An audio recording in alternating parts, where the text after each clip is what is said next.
আসসালামু আলাইকুম ইমরান, আশা করি সবাই ভীষণ ভালো আছেন। তো আজকে দেখাবো ছোটো মাছ ভাজার রেসিপি। তো তার জন্য এখানে আমি নিয়েছি প্রায় 2 পাউর মতো ছোটো মাছ। তো মাছগুলোকে আগে থেকে ধুয়ে পরিষ্কার করে রেখেছিলাম। এখন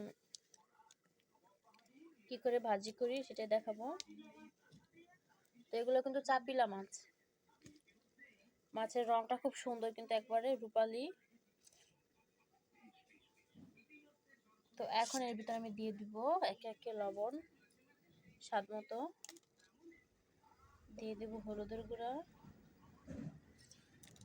আর দিয়ে দিব মরিচের গুঁড়ো, দিয়ে ভালো মতো মিশিয়ে নিব আগে।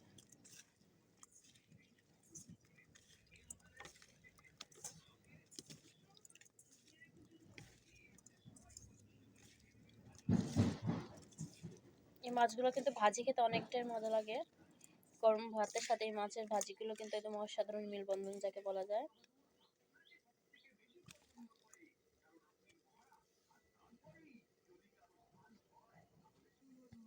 তো আমাদের কিন্তু এখানে মাছগুলো একেবারে মশলা দিয়ে মাখানো শেষ। তো কীভাবে ভাজতে হয় চলুন দেখে দিই।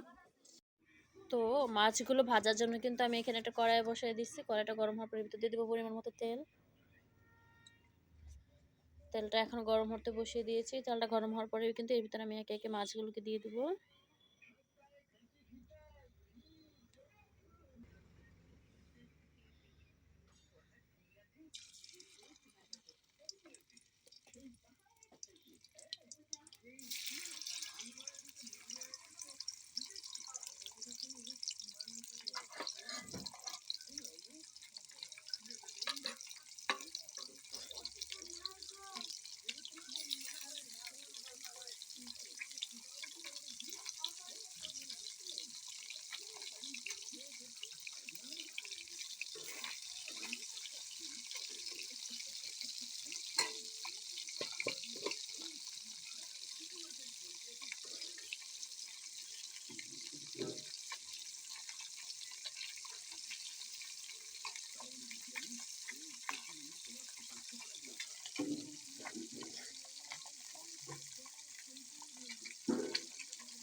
তো আমাদের কিন্তু এখানে মাছ ভাজা শেষ। দেখতে পাচ্ছেন খুব সুন্দর